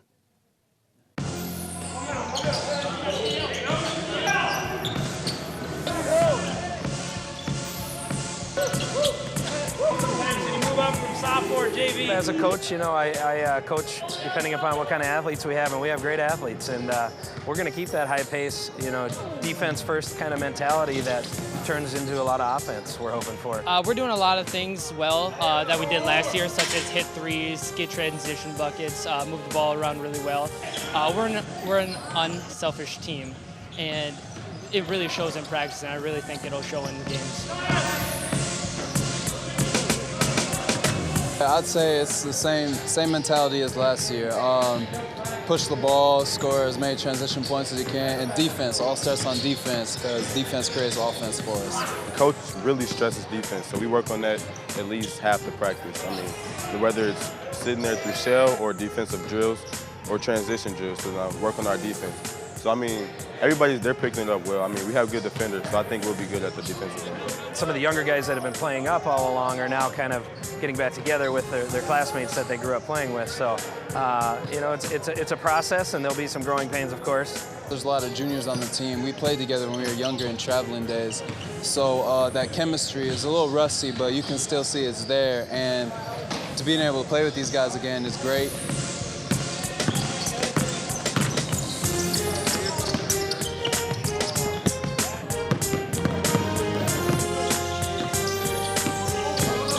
I think we're going to prove people wrong. We're going to have a good season, 20-plus wins, and hopefully win the state championship. Well, that's it for this edition of In the Game. If you want more In the Game or want more information regarding our sports schedules or when you can watch your favorite team, go to our website at www.qctv.org. Well, that's it. Thanks for watching. I'm Chris Carpenter, and we'll see you next time in the Game.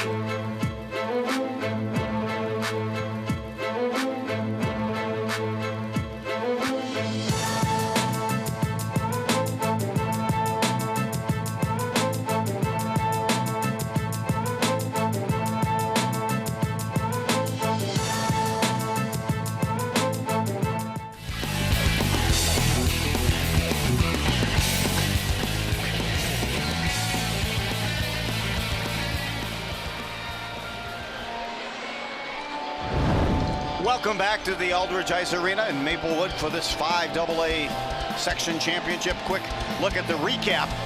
You can see they score. Nice opportunity there. That was a save. That was the save of the game. That was the goal that tied it, and then the lead taken right there. They scored quick off and within about a minute of one another on those two goals. There's a shot and a miss that time by Johnson with an open net. Beautiful glove save. Whoa, that was had a couple of stone cold saves, and that was another. And then you had a chance to see that goal by Giddings. And it was definitely a lot of offensive play as Maple Grove looks to make their way back onto the ice here.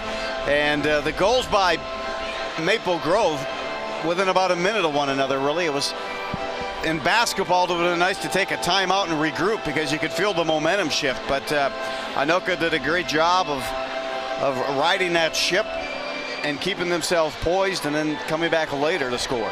Yeah, absolutely. Weathered the storm of Maple Grove early on in that period as they had a couple opportunities that they didn't capitalize on because of great saves by Spencer Olsen, and then it was a couple of goals that they finally got past Spencer Olsen, and two opportunities very close to each other. It was a total of 24 seconds apart that they scored those goals to turn a 2-1 deficit into a 3-2 lead. Then later in the period, on the power play, the waning seconds of power play, it was Giddings from Moravsky. Great feed by Moravsky, and Giddings putting it under the arm of Brady Goodman, the goaltender for Maple Grove. Shots on goal are about 17 aside, I believe, Pete. They definitely are. So we're even on the scoreboard. We're even on the shot clock, or on the shots. This is going to be a third period. Take it all. You got to understand that these teams are fighting for a berth into the greatest hockey tournament on the planet, and that is the Minnesota State High School Hockey League tournament. Absolutely, and it looks crowded here, but folks, it's much more crowded than what it looks if you're at home watching this. There's layers of people behind. They're on the edge of each goal, and you get a look at just the traffic between periods. And this is what the Minnesota State High School League hockey is all about. as kids start when they're 5 and 6. This is just a pinnacle. And you know, it's not just the Maple Grove and the Anoka communities that are out here to support these teams. I've seen players from Blaine, from Andover, Coon Rapids, Spring Lake Park, Osseo, all out here to watch these two teams play hockey and get into that state tournament. Third period underway here at Aldridge Arena in Maplewood, and people wonder why Aldridge Arena, but you know, the district's going to have to pay the fee in terms of where they're going to play. Ritter Arena was another opportunity, but the cost for that, and this seemed like probably a better location for both teams altogether. And hence the decision here, and this is also a great venue. As you can see, no additional seating available. It is packed in a great atmosphere. Off the face-off, which, by the way, Maple Grove is leading that battle. Loose puck in front, and that's kicked aside. Anoka will try to bring it out. They do. Unable to control it. Maple Grove dumps it back deep, and there goes Ross giving change, but they're whistled for that icing.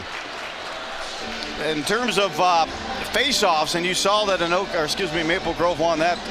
The face-off battle has been pretty dominant right now in favor of Maple Grove. They hold right now a 24-12 margin. Yeah, definitely something that Anoka wants to improve upon. They get a face-off win right there, but they want to make sure that they control a little bit off of these face-offs, as they've had the higher percentage of time and being able to keep the puck in the opponent's zone. Not just here tonight, but throughout the tournament, the section tournament. If they can hold that puck into that zone and get possession right off that faceoff, they'll be in good shape here to put some good looks on to Brady Goodman and try and get that game, that go-ahead goal. Talbot tries to put some pressure on and get the momentum shift going there. And he's always flying. One gear for Talbot. It's deflected back, and Maple Grove skates clear of the zone. Backhand there, top of the circle. They'll put a wrister on it that just goes wide. A glove that touched up on the puck, and trying to skate away is Talbot now. Talbot still with it. Towards the end of his shift, he'll send a wrister. That goes over top. Deflected. Maple Grove has it center ice. Hops the stick of the Crimson player. Morosky chisels at it. And in skates, still with the puck. Chance here, backhand, tried to go 5-hole. Loose puck, trying to get it back out front. Anoka, they tried to creep it in, and a goal! They finally put it away. It took time, but Anoka goes up 4-3. You felt it was just a matter of time on that rush. That one was all started by Andy Sutterer, who was able to get to the net, got it to his teammate. That teammate was Jared Wilbur. Tried to backhand it in, gets it all the way back around into the crease, and there's Morosky for his second goal of the night. Takes the lead back for Anoka, 4-3. Morosky, 2 goals and assist on the evening, now puts the Tornadoes back up 4-3. That was one of those situations Wilbur kept working at it, Pete, and you just kind of will the puck to stay in it. Odd man rush coming back the other way. Anoka shot over top of the net. Here comes the blazing speed of the Tornadoes. Maple Grove recaptures. Ross is ridden into the boards, and a penalty now coming up. They're going to call a holding penalty coming up on Anoka. Ross was coming up at a pretty high speed, but I believe Hans put what looked like a check on the board. We are blinded a little bit by the visual, but they're going to call holding on Hans. That will give Maple Grove another power play opportunity this evening. And Talbot trying to get an explanation here from the officials, probably saying, hey, that's the same thing that's been happening to me. He was really frustrated after a shift in the first period where it looked like the same thing was happening to him. No call that time. This time, Anoka goes to the box. Their first penalty here of the period. Their 5th of the game. Tough call there, and you can see Coach Manthe not at all happy, demanding an explanation on that call. On the doorstep, shot turned away. Loose puck in front, hops the stick of a Maple Grove player. Held in at the far point.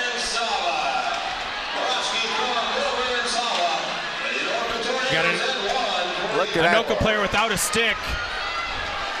Travis Hudek lost his. Newman gave up his back to Hudek. Ross there chisels that one wide. He was left alone in front. Still that stick missing. You're right, Pete. And let's see if they can capitalize here. Maple Grove, they're down in the near corner. On the give and go, Janicki on the doorstep. It goes past two Maple Grove players. They're still able to hold the zone. The far zone being hung up with Ross, and finally Anoka tries to clear but hits a Maple Grove player. Behind the play, they'll try to circle. Still loose puck in front. Another shot turned away by Olsen. Loose puck there. Shot whistled over top of the net. Talbot will try to beat the Maple Grove player there. And finally, it's knocked into the stands with 55 seconds left to go on the power play. That'll at least allow Newman to get a stick, but he'll take a breather also. Yeah, good penalty kill there by Anoka. As soon as they recognized, the team did, that somebody was without a stick, they crammed it in deep and just tried to fill up shooting lanes so that Olsen didn't have somebody trying to chase somebody out there with shots, and they just crammed it in deep, didn't let anything get through, and made it stick so far. 4-3 lead now for Anoka off the face-off. Hops the stick of Grayler. He's unable to clear. Maple Grove continues with possession. Hops the stick of another Maple Grove player, top of the circle. To the near corner, to the far corner. Now they working it back around to the near corner. Getting there first, Anoka. They'll try to clear. They can. Huge. 30 seconds left on the power play. On the power play there, or on the penalty kill, there was another big hit there by Sutter down deep on Jordan Randall. Put him to the ice. Good clean hit. Sutter has been solid here tonight. Here's a wrister. Hits traffic in front, and he puts the rebound back out in front. Johnson has it there. Tries to dispose it out of the Anoka zone. Cannot. It's held in on the far board. Now to the near board. Collision there. Loose puck comes right out in front. Olsen makes that save. Anoka gets there first, clears the zone, and penalty has been killed. 0 for 4 now on the evening for power plays for Maple Grove. A nice pass, give and go, backhand, shot safe. Loose puck smothered up that time by Goodman. Morowski goes charging to the net looking for his hat trick. Good pressure. Good play in front of the net as Isaac Johnson, he's had a couple opportunities from point blank range, couldn't lift that one up over the goaltender who was down in the ice, Brady Goodman. Isaac Johnson, he's been the top scorer for Anoka this season, but he has been snake bit around the goal here. Had an opportunity to put a couple into the net, and he hasn't been able to finish. Hasn't prevented him from assisting on several goals in the section here. Shot here goes all the way and deflects out of play. The shot taken by Grayler after Anoka won that face-off. 12:37 to go, period number 2. And Pete, you mentioned at the end of that second period, Goodman was kind of slashing that stick around. You saw it also at that whistle. A couple of the Anoka players chirping at him about his extracurricular stick activity. We'll see if anything's mentioned to him or anything at a critical part is called on that type of play. But Maple Grove skates in. They still with the puck, gets through the defense, now tries to get around the last defender, unable to do so, brought down. Nice play. Skated in, shot, save, rebound, loose puck, and a shot. Loose puck again, no! Turned away again by Olsen. A plethora of opportunities there by Maple Grove, and they were unable to convert. Back to neutral ice. Maple Grove sends in, Maple Grove and Anoka skates out. Still with the puck. Shot, goal! He beat him! Low side! It looked like that might have been the 5-hole. A quick wrister by Grayler, and Anoka goes up 5-3. Reese Grayler just picked up that puck, that loose puck, and skated up. He was just trying to waste time to get his team a change. Throws the odd side shot, the near side, and it beats Goodman underneath the waffle board. Boy, look at this one. Right there, tough to see where it got by him, but nonetheless, it was a sneaky wrister. Deflected, the view obviously deflected by the defense. A great angle, not a great angle, but a great shot on a small angle. And Anoka goes up by 2, quick shot back again, Ross. who countered the last time Anoka was up by 2 goals. Tries to send a high sniping shot and put by. You can Ross right now chirping at Anoka. Intensity continues to climb, just as you would expect for this 5AA championship. A 2-goal lead for Anoka. The 2 goals, Pete, in this period have really been led by the defenseman coming in, staying with the puck and working it in deep. Absolutely, Joe. Andy Sutter leading that first charge, gets the secondary assist through Wilbur and then onto Morawski's stick. And then this one, Reese Grayler taking it all the way himself, all the way from his zone, and then to getting it to beat Goodman stick side on the short angle. 2-goal lead. That's huge for Anoka right here. They'll try to regather. That is Maple Grove, and Anoka clears, and here's a chance if they can get to the puck first. Good exchange. Finally neutral ice picked up by Maple Grove. They skate in. Janicki here, top of the circle, looks to get it over to Ross. Ross turns, fires, takes a blast, hits an Anoka player in front. Here's a one-timer. That's deflected, floats and dribbles right on and into the glove of Olsen. Whoa. Up and down, and it's been just what you would want to see in a championship game. Absolutely. You know, differing styles there. You can see between Spencer Olsen. He makes that save, and he bails out. He lets his defenseman do the work is to clear out those crashing players from Maple Grove. On the other side, you've got Brady Goodman. He's not afraid to stick his nose in it. He's right in there slashing people, getting them out of his way, making sure everybody knows that's his space. Grayler, an unassisted goal, puts Anoka up by 2 goals with 10:45 to go. You can see Anoka getting a little bit more confident as they roam. Newman giving chase now, opposite side, behind the net. Up ahead, try to get around, good stick work, moving it in, turns, fires, leaves it, save. Beautiful setup and stick work that time by the Maple Grove forward, Sam Huff. Sam Huff showing off some top-level dangling skills right there. Back and forth, finally turns around, feeds his teammate, that was Justin Kelly. And the shot goes right in on the belly button of Spencer Olsen. He holds on. It's still a 2-goal lead for Anoka. 10:23 to go here in the third period, and it's a 5-3 lead for Anoka. I was going to say, I don't mean to curse them, but they've scored the last 3 goals. They've answered the bell and answered it very, very well. Sent in off the board. They'll give chase. Morawski looking for his 3rd goal in patrol. Held in by Hudek. Both teams have scored 3 unanswered goals here tonight. First it was 2 unanswered by Anoka. Then Maple Grove for 3. Now Anoka for another 3. Giving chase there. Couldn't touch up Maple Grove. It would have been an offside. Sent in behind and got a whistle and icing that time on the play by Wilbur. There you get a look at solid defenseman Jack Kelly, a junior who scored his 3rd goal here for Maple Grove. Top of the circle, shot hits traffic, coming back. It's a chance here for Johnson. Isaac Johnson.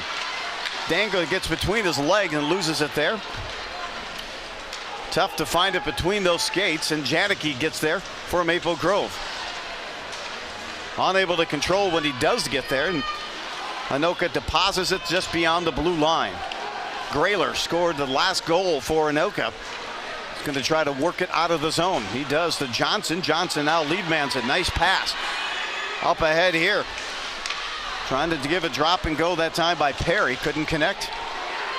And Maple Grove skates back. Opposite direction. Tries to get around. They cannot. Beautiful defensive play to take the puck. Now back comes Maple Grove, rushing in, gets around. Oh, good job there as it almost got through. Jordan Randall got robbed right there. Grayler with a great play. Definite shift in the way that Anoka's playing right now, as they're not necessarily looking for that home run pass. They're just looking to eat up clock. Anoka gathers it in their zone. Couple of passes, and Sutter there up ahead to Hudek. Hudek now skates in. He'll skate in deep. That's when they've had the most success. Takes the shot, held in far point by Newman. Backhands it. He goes down to the ice. Talbot was looking for it there. They pass it by and move it out of the zone. Huff skates. Wrist there and just off the mark. That was by Kelly. Anoka sends it length to the ice, and we'll have an icing with 8:01 to go here in the third period, and it's a 5-3 lead, Anoka.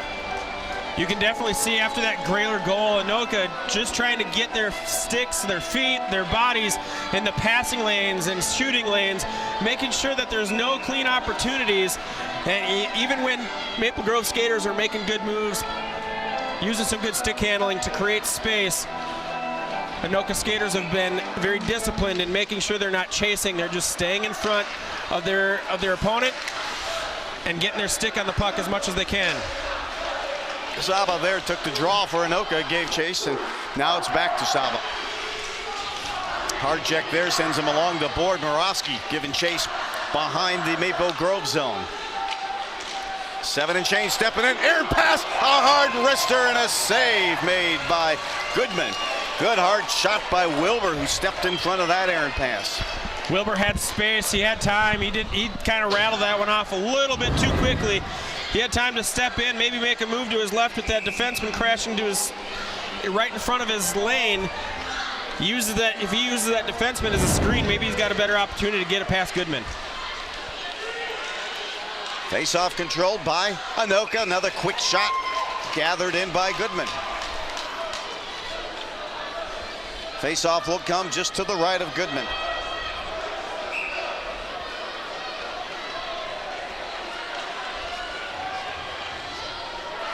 We'll see if Anoka can win this draw. Both of the players have been asked to step out of that play face-off. That was a strategy there by Anoka as Carter Perry had stepped in as the centerman against Janicki, just trying to get one or both of them tossed from that center so that Johnson, the actual center of that line, could step in and take it. To no avail. Maple Grove still wins the face-off. They'll be peppering Olsen here with 7 minutes left to go in regulation. It's a 2-goal lead for the Tornadoes. The winner of this to the big ticket item in the state of Minnesota, the boys high school hockey tournament. Good pestering there, good work by Perry. Just never gave up, and now a chance. Here comes Johnson moving in. Isaac Johnson looking for that first goal, has it poke checked off his stick, but he still retains possession. Just before he gets outside the blue line, he sends it back behind. Newman is in. Good defensive work there by Tevin Nygaard. Didn't get too overwhelmed with Johnson bearing down on him. Got into his groove, got into his skating or his backward skate, and then watched the stick as soon as he had an opportunity. Put his stick on it and poked it away. Look at that odd man rush. That line creates more opportunities off of innocent looking plays, and that's Talbot, Newman, and Giddings. Almost an opportunity there. At neutral ice, it's finally Maple Grove skating in. Cannot control the puck. It's poke checked back out to center ice with 6 minutes to go. Anoka, 2-goal lead, drop pass, quick wrister, shot, save, and smothered by Spencer Olsen. Quick passes there by Maple Grove really turned a good clear by Anoka into a scoring opportunity for Maple Grove. Spencer Olsen there to make the save on those couple quick passes. Good positioning by Olsen. Too much there for the Maple Grove scorers. Face-off picked up by Anoka finally. Unable to clear, but finally skated, deflected out. Looking for the puck, and finally Maple Grove discovers it first near the blue line. They skate in, heavy pressure. They're coming in major doses. As Coach Manthey said, they come in waves. Here's a hard wrister. That hits traffic, and it hurts. That hurt Talbot. He's going to the bench. Finally controlled down the other end, trying to center was Giddings. As Newman was streaking in, he lost his edge. And Maple Grove controls coming out of their zone. Anoka trying to stir things up in the neutral zone as much as they can, and finally they skate out. Chance here for Morosky. 3-on-1 opportunity. Morosky tries to get around, stays with it, puts a shot on, and a save is made by Goodman. Held the zone. Hudek takes this shot, pad save. Buzzing now is Anoka. They're not on their heels right now. They are a full speed, progressive ahead. Finally, Maple Grove skates free of the zone with 4:45 to go. Third period, upended there, and they're going to call a penalty.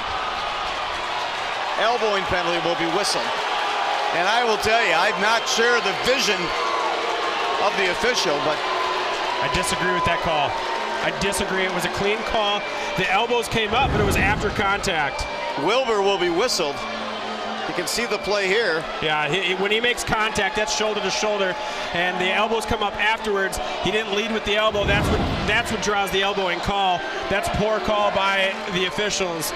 And I mean, it's a 2-goal lead with 4:40 to go. You hope this doesn't affect the game, but you definitely have to understand the impact of a call like that at this point in the game can make. That has been the second consecutive call. Even the last power play opportunity that they had was a tough. I was still trying to figure out how they could make that call, but they did. So Maple Grove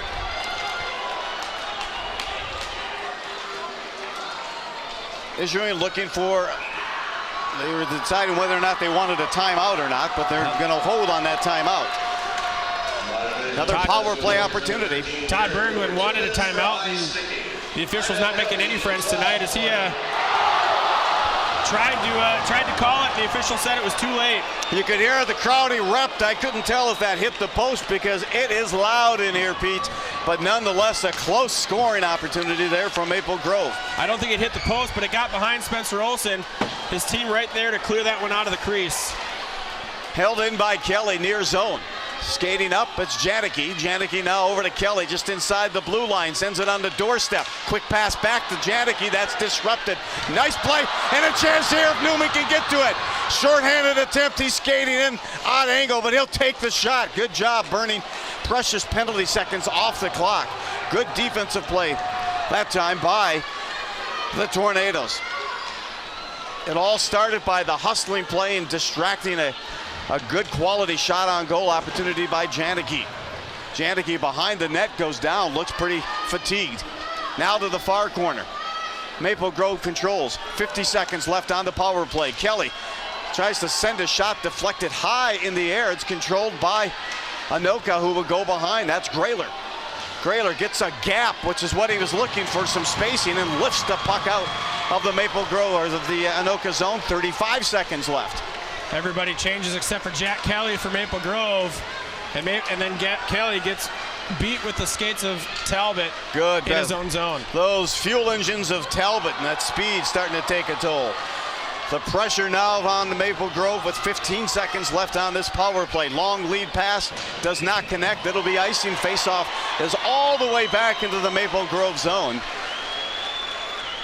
All right, that was a bad call. That was maybe a makeup call. That clearly hit the stick of number 16, Jarrett Camerata, as it went in right in front of the blue line going into the zone. There you got to look at the power play opportunity there. Almost able to convert that time. Not there was Huff. 5 seconds left on this power play for Maple Grove. Sutter goes back. Hits it to a teammate. They'll skate free. Another successful penalty kill. Story of the game so far here in this game. The penalty kill for Anoka. 2 minutes, 30 seconds left to go. It's a 5-3 lead for the Tornadoes. With a 2-goal lead, you have to assume Todd Berglund's going to be asking for Brady Goodman to come to the bench here soon to get that extra attacker. Skating free of the zone, it's Johnson from that number 1 line. Good job. Play by Johnson there. Absolutely held on, and then a nice slow roller and a flick pass to the corner to burn seconds off this clock. 2 minutes left. Maple Grove trying to carry it into the Anoka zone. They get it in, but not deep enough. It's sent back. Newman will give chase, but did not before it's whistled for icing. 1:54 to go. Faceoff will come back in front of Spencer Olsen. Timeout here taken by Todd Berglund.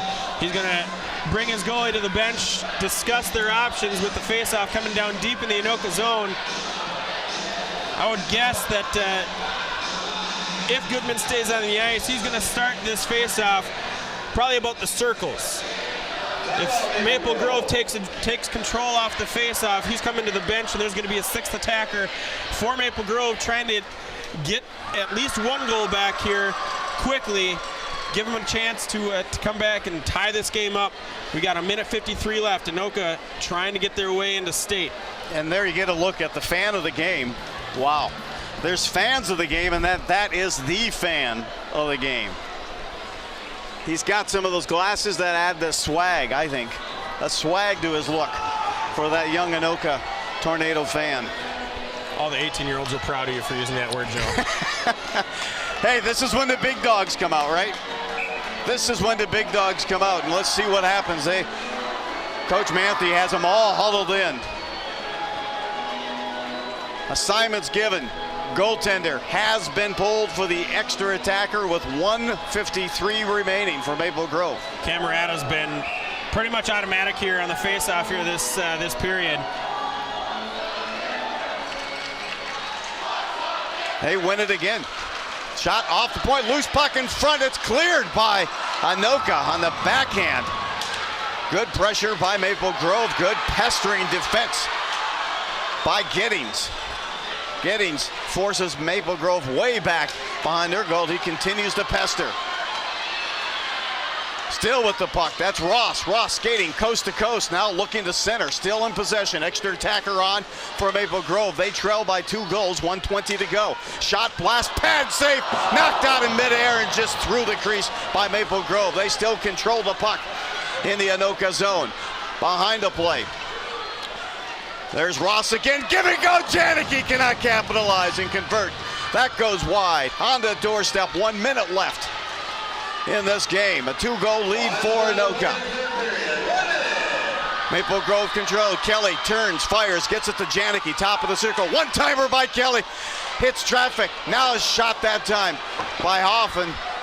Doesn't get the strength, but the pad save made by Olsen, still in control. Clock still ticking, 40 seconds left. Maple Grove behind the net. Ross there. Anoka gets it and backhands it all the way to neutral ice. Anoka with the lead, not with the puck, but they have the lead with 30 seconds left. The extra attacker again is on for Maple Grove. They're near. Olsen has turned him away. Centering shot, pass there, and Ross looked like he was getting ready to pass. Open net opportunity coming in here, and it's a goal! His first of the section, and that is your dagger. Wow! Olsen, his first goal of the section, and puts it away at an empty net, and gives the Tornadoes a 3-goal lead with 12 seconds left. You said it, Joe. It's a dagger. And everybody here knows Anoka's going to the state tournament. The next 12 seconds, inconsequential. We can finally say it. That is now their 10th win in a row. Here it was a great breakout. Great pass by Newman. Good hands by Johnson. And Johnson, finally, someone who deserves that goal is Johnson's. He set up so many. Newman on the assist. And this will be an Anoka Tornado win, and not only that, it advances them to the state tournament to represent 5AA, and that is game, set, and match. Congratulations to the Anoka Tornadoes 2016. Not a better feeling in the planet than knowing you just won your section. You're going to the state tournament. It doesn't matter the sport. We've got plenty of players here on this hockey team that have been to a state tournament before. Talbot, Newman, they're state hockey or state soccer tournament players. Now they're state hockey tournament players. Maple Grove really put some pressure on in that second period. They took a 3-2 lead, but then it was Anoka who shut the door and scored the next 4 goals. It was really triggered by some strong goaltending play by Olsen, but even more so the penalty kill on the evening for Anoka was perfect. 0 for 5 on the power play was Maple Grove. Perfect 5 for 5 on the penalty kill was Anoka. And we'll take a look here at our QCTV player of the game as the players go through the handshake line. What a player of the game. 2 goals and assists, Tristan Murawski. Very much. He was in the mix in the right place. Great hustle. And I'll tell you what, he put away one of the key goals here. That was at a critical time when Maple Grove had a lot of momentum, and Murawski put that goal away. Phenomenal, phenomenal display. And the team just goes crazy, appreciating their fans. Tornado in action. They appreciate the support from their fans, and again, this is their 10th consecutive win to catapult them to the state tournament visit. Wow. An explosive team, and they did a phenomenal job with it. Just a well-deserving team. And I believe this is going to be the first state tournament appearance for the Anoka Tornadoes since they won the tournament back in 2003. We'll check on that. I believe this is first state tournament appearance, 2016. And we're going to see the award ceremony here as well, and stick with it. As you can always sense such a strong unity. And Pete, there's like regular season play, but then there's that playoff hockey season that just some players elevate and they climb, and they truly see that character of that player come playoff time. And you saw that with a series of Tornadoes players. Absolutely, they're a close-knit bunch. We've known that in many of the games that we've covered here this year, getting to watch this Anoka team be a great team. They're a great unit. They're not littered with individuals that are just trying to improve their stat line. They rely on each other to make each other better, and this is the pinnacle, as you mentioned earlier. They get to the state tournament. Now it's all about just one more game at a time. The next game is the one that matters. Win that quarterfinal game, and then you're in the mix. You could tell by Coach Manthe in pregame that they weren't here just to be here. They were here, and they had the focus that they were chomping at the bit, Pete, to get on that ice. But yet, Coach Manthe had this calm to him. And he said that's the biggest thing, is controlling the excitement and the enthusiasm of the players as they were pacing before. But they were ready to take charge, and not just to be happy to be in this game, but to take the game and take ownership of it. And there were a couple of points of this game where they could have faded back, but they stepped up and elevated their play to win this sectional game and advance on to the state tournament. Absolutely, and you know, it's exciting that we get somebody from our QCTV area to represent us at the state tournament. Get to hopefully make the YouTube video the best hockey here in America. Get those introductions. Anoka definitely has some candidates for some great hockey here. One of them in the player of the game, Tristan Murawski. Goaltender Spencer Olsen also sporting some good flow. Absolutely. Number 18, Andrew Asquith. Some true hair farmers putting it on display during this Pups game celebration. But what a high energy game that was. You could tell both of them were filling each other out, and then bam, 3 goals in less than a minute near the end of the first period. Number 23, Sam Franklin. And then the 2 additional unanswered goals by Maple Grove, but then Anoka covers and recovers and scores the next 4 to win this. Good effort by Maple Grove. Again, they had the hard chore of knocking off the number 1 seed, Blaine. Meanwhile, it was Anoka knocking off the number 2 seed, Centennial. Playing the game just at the right time, playing together and maturing as a team. And, you know, a call-out, major call-out to Coach Todd Manthe and his coaching staff, just by way they were able to put it all together, figure out the lines, who's playing well, getting the injuries back into play, and great chemistry. And you know, we were going into that final period tied 3-3, and Anoka showed up like they've done all season long here in that third period. They outscored their opponents 36-22 in that third period in the regular season. This year in the section tournament, outscored their opponent 3-0. And there we go. We get a chance to watch this. We're going to let them speak and share that award as a team. Starting off with number 4, KCR. Number 6, Travis Hudak.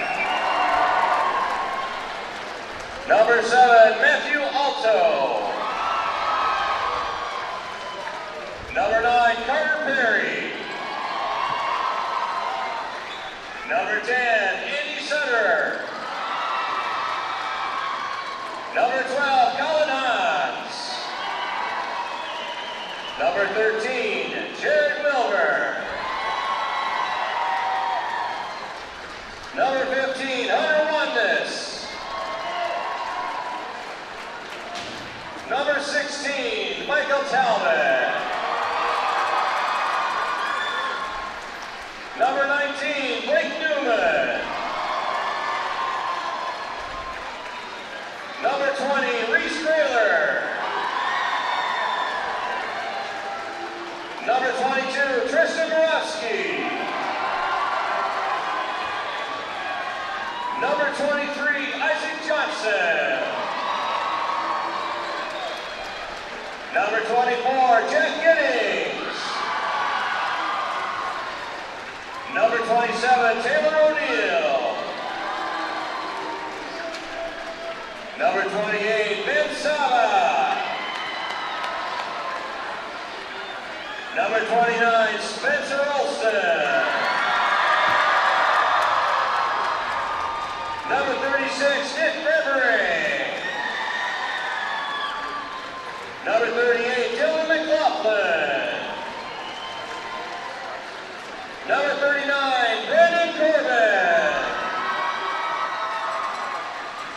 What a display. Student managers, Kylie Block. Get a look at the student managers' involvement, but the rush to be able to go to the biggest ticket in the state of Minnesota.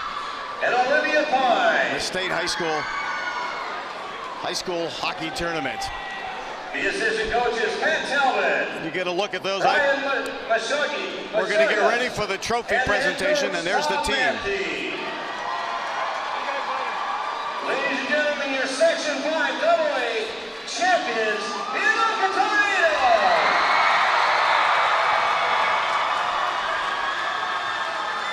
The Tornadoes cyclone their way into the state tournament, and they're going to circle with the puck, or excuse me, with the trophy, and they're taking it right to their bread and butter, their fans. What an outpouring of support by those fans coming out in USA colors, supporting their team, and now they're going to the state tournament. You can expect a packed house from Anoka fans at the XL Energy Center. Great sportsmanship by Maple Grove during that also celebration. You saw several of them hugging players that they've obviously known through other hockey interactions and competition as the players will line up. Pete, I really thought kind of a tipping point of that game was one, the defenseman holding on to the puck. It was Sutter who scored that fourth goal. He held on to the puck, went deep. It was scored. There was also Wilbur who came around to put it in, but Moravsky, correct, scored that. But then the next one was by Grayler, going in deep, holding on to the puck, and just taking a wrister from an odd angle. The defenseman offensively really kind of stirred the pot. Absolutely, you know, it was a great decision, whether it was Manthe or it was just, you know, stepping up into the play and relying on the instincts. But the defense stepping up and creating those plays, making their impact on the score sheet was definitely huge for the Anoka Tornadoes. On the other side was the play of Spencer Olson. I mean, he had countless enormous saves, not just good saves. They were amazing saves that were surefire goals that he took away with the glove. He took away with a kick save, an outstretched skate. And, you know, then there were the other ones that were right there on the doorstep. They got behind him, and his defense was right there to clear the crease. How many posts did Maple Grove hit? You know, there were so many little inch by inch that they had a chance to add add another tally onto the scoreboard. They just came up a little bit short. Well, thank you for everyone for joining us. It has been a pleasure to bring you this 5AA broadcast from the Aldridge Arena. Even better, the outcome, as the Anoka Tornadoes will represent the 5AA region and section in the state tournament and the big ticket of it all, celebrations. Again, congratulations to the head coach, Todd Manthe, and the Tornadoes in their win. This has been an exclusive special presentation, a sports presentation on QCTV coming your way. I'm Joe Rulin. Thank you, Pete Anderson, for joining us, and everyone, have yourself a top shelf evening.